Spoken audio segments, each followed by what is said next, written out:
ये आप ही के सॉन्ग लॉन्च पे आप ही को वेलकम कर रहा हूँ। आप सबको मेरा नमस्ते, नमस्कार।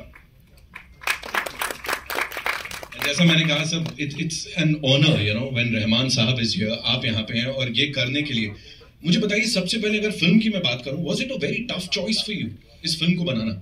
हाँ जी, बिल्कुल। शुरुआत से ही जैसे मैंने ये डिसाइड किया इस सब्जेक्ट पे फिल्म करनी है, तो किसी ने भी एनकरेज नहीं किया और मेरे पास पैसे नहीं थे।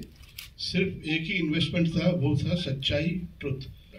ओके, तो इसी के सहारा लेकर मैं कुछ प्रोड्यूसर से मिला भी, उनसे कहा कि भैया ये फिल्म है, और मैंने ये मन में तय कर लिया था कि ये किसी स्टार से नहीं बनाऊंगा, क्योंकि मैं गांधी जी और गोडसे के विचारों को सामने लाना चाहता हूँ। कोई स्टार आते ही वो कंफ्यूजन हो जाएगा, पहले स्टार नजर आएगा, फिर स्टार वो रोल निभाते हुए नजर आएगा। तो मैंने सोच लिया था कि तय किया कि थिएटर के एक्टर लूंगा जो ज़्यादा परिचित ना हो, उसी को कास्ट करूंगा। तो दीपक अंतानी जी जो है, ये गांधी जी के रोल के लिए, अच्छा ये भी था मेरे ध्यान में कि गांधी जी एक गुजराती एक्टर लूंगा और गोडसे के लिए मराठी एक्टर लूंगा मैं, ताकि उनके बोलने के लहजे में वो नेचुरल फ्लेवर आ जाएगा उनके रीजन, उनके लैंग्वेज का। तो इनके साथ में काफ़ी चला, लोगों से मिला, तो कहीं से इंकरेजमेंट नहीं आया, मुझे मिला नहीं कहीं से। फिर एनीवे हमारे दोस्त हैं, रहमान सर हैं, जिनकी मैं इज्जत भी करता हूँ, मेरे साथ 3 पिक्चर कर चुके हैं हम साथ में। तो मैंने उनसे बताया कि ऐसे आइडिया पे काम कर रहा हूँ। तो रहमान जी ने इमीडिएटली कहा नहीं, ये करना चाहिए, अच्छा आइडिया, आपका नेक आइडिया है, मैं आपके साथ हूँ। क्योंकि रहमान जी साथ में हैं तो ये फिल्म बनी है, अगर ये साथ ना होते तो ये फिल्म शायद क्या बनती थी। बिकॉज इनके आते ही एक ही स्टार था हमारे पास, रहमान जी, इनके आते ही जो है फिर धीरे धीरे कुछ लोग इन्वेस्टमेंट करने आगे बढ़े एंड ये सिलसिला शुरू हुआ। ये इंडस्ट्री ऐसा है, शिकायत नहीं है, लेकिन दुनिया जैसे ही है, चढ़ते सूरज को ही सलाम करते हैं, नमस्कार करते हैं। मैं 8-9 साल से मैंने कोई फिल्म मेरी थिएटर पे आई नहीं, तो ऐसी दुनिया में एक शख्स है रहमान जी। मैं इसलिए दर्ज करना चाहता हूँ हर जगह, जो टैलेंट, कंटेंट, ईमानदारी, सिंसियरिटी का हाथ थाम लेते हैं। तो रहमान जी ने वैसे ही स्टार्ट किया कि बोला नए लोग हैं, कोई बात नहीं। एक और बात भी कहना चाहूँगा मैं यहाँ पे, छोटी सी बजट फिल्म है ये, लेकिन म्यूजिक में गाने 2 गाने हैं, दोनों गांधी जी के प्रिय भजन हैं, रघुपति राघव राजा राम और वैष्णव जनते तेने कहिए। बैकग्राउंड म्यूजिक रहमान जी फिल्म जो करते हैं, वो फिल्म को टोटलिटी से अपना लेते हैं, उसके साथ मर्ज हो जाते हैं, इमोशनली मर्ज हो जाते हैं, और हर पहलू के साथ इंसाफ करना चाहते हैं वो। तो इन्होंने जी जान से इसका बैकग्राउंड म्यूजिक बनाया, ट्रैक बनाया है 4 देशों में जाकर। बुडापेस्ट से भी ट्रैक बनाया इन्होंने, वियना में किया है, फिलार्मोनिक ऑर्केस्ट्रा जो है बाहर, उसके साथ में दुबई में, कई जगह, कोई कसर नहीं छोड़ी। हमारी बजट नहीं थी, लेकिन इन्होंने किया ये। और ये फिल्म करते हुए ये बड़े इंटरनेशनल कंपोजर है, हम उनको क्या फीस दे पाएंगे। तो विनम्रता के साथ जो कर पाए, ये मान के चलिए कि एक तरह से फ्री उन्होंने मेरे लिए पिक्चर किया है रहमान जी ने। तभी इस तरह की फिल्म बन सकती है, जब दिल से लोग जुड़े, दिल से सहारा करें, सपोर्ट करें, तो नए विचार, नई बातें आप लोगों के सामने आ सकती है। Thank you so much sir. And I think वो कन्विक्शन, वो जो सच्चाई आपकी बातों में है, आपकी फिल्म मेकिंग के अंदाज में है, आई थिंक उसको भी सर ने कंसिडर किया होगा और वो came on board, right? बिल्कुल बिल्कुल बिल्कुल। और हमने एक बात और है कि फिल्म जो है, जैसे मैंने कहा, इन्वेस्टमेंट सिर्फ सच्चाई थी, ईमानदारी थी, तो हमने ये ध्यान रखा है गांधी जी और गोडसे जी दोनों की बातों को बिना किसी पक्षपात के एज इट इज उनके विचारों को पर्दे पे रखा है हमने।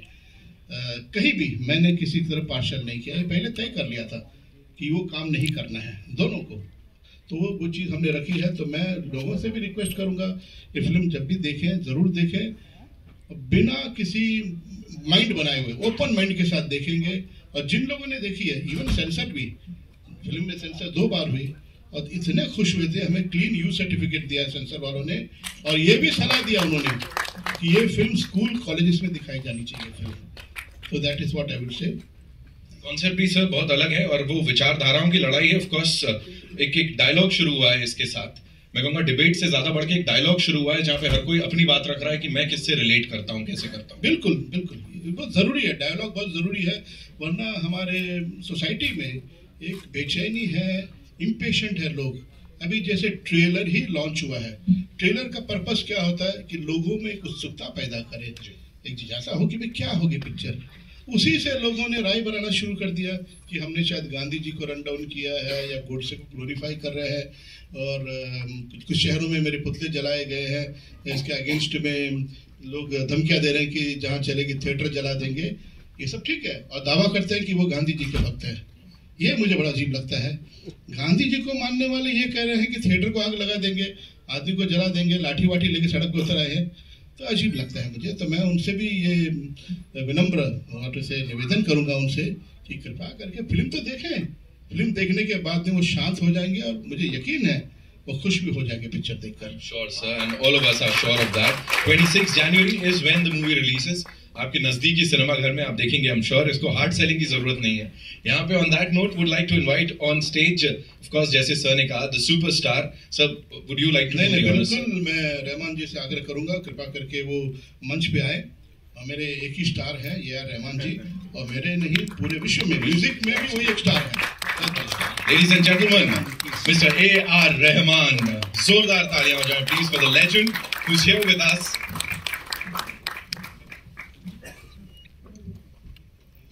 Welcome, sir. So good to be here with you one more time. And what was that one thing that appealed to you सबसे ज़्यादा when you were told about this film, Gandhi Godse, एक युद्ध, क्या था वो? What was it that appealed to you? I was thinking this man is courageous. His courage is, and he's always been truthful. He wanted to go on the edge. He doesn't compromise. Then when I saw the movie, there's so many questions, so many narratives about both of them. And I think he's dealt with it in a very, very intelligent way. He's gone back, reimagined history. And so I thought that's very interesting. Is it audible? That sound आ रहा है? Sorry, thank you. Please continue, sir. Yeah, so that was very interesting. I knew that nothing is safe here. This is a very trial by fire movie. And in today's time, I think we need to, people like him has to bring back the charm and storytelling, narratives and everything. But like, so I believe in India, I believe in humanity, I believe so much in India, the people of India. And so I think for me, this is a very, very important film. Right. Yeah. Thank you. Were you at any point, were you skeptical about it? If I could, ask you that. Were you skeptical? Now, what are people going to say? Like, is A.R. Rahman taking sides? Doing what? No, they have to see the film. I think the trailers, in a way, it's showing certain things, but you see the movie, then you understand what. Yeah. So, आप, taskmaster हैं, of course. Sir के साथ sittings में were you there? Like, क्या आपकी तरफ से क्या brief? Always. Like, जी ऐसा है कि मैं बहुत रिस्पेक्ट करता हूँ रहमान जी का, टैलेंट का वगैरह। मैं एक जानकारी देना चाहता हूँ, जो भी डायरेक्टर हूँ, मैं तो मेरा सौभाग्य रहा, मैं इनसे 3 फिल्म ऐसा डायरेक्टर कर चुका हूँ, 1 फिल्म ऐसा प्रोड्यूसर भी किया है, 4 फिल्म का एक्सपीरियंस है। ये फिल्म को अपना लेते हैं और ये खुश होते नहीं है कभी। मैं बोलूँगा ठीक है रहमान अच्छे हैं करके, लेकिन ये उसी पर लगे रहेंगे, उसी पर सोचते रहेंगे। रहमान जी के लिए जो काम है ये रोजी रोटी नहीं है, इबादत है उनके लिए, प्रेयर है। तो वो काम करने का तरीका भी वैसे है, ऐसा पवित्र माहौल बना के काम करते हैं, धूप जला लेते हैं। धूप जलाने के बाद में इनका डायरेक्ट कनेक्शन जो है वो डिवाइन पावर के साथ होता है। वो डायरेक्टर प्रोड्यूसर सेकेंडरी है, तो सुन लिया एक बार, then he tries to satisfy within himself. जो भी ईश्वर कहो, अल्लाह कहो, जो उन्होंने इनको वरदान दिया है, जो गुण दिया है, उसके साथ इनको इंसाफ करना है और उस पर लग जाते हैं वो। तो एक बार कहानी सुन लिया, कैरेक्टर सुन लिया, फिर कोई खास ब्रीफिंग की ज़रूरत नहीं है।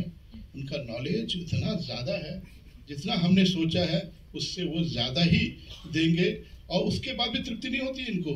वो इसलिए वक्त लगता है। रहमान जी के साथ काम करते हुए जो भी डायरेक्टर काम करते हैं वो ये मान के चलते हैं कि ऐसा नहीं है कि कल पिक्चर शूटिंग करना आज गाना दे देंगे।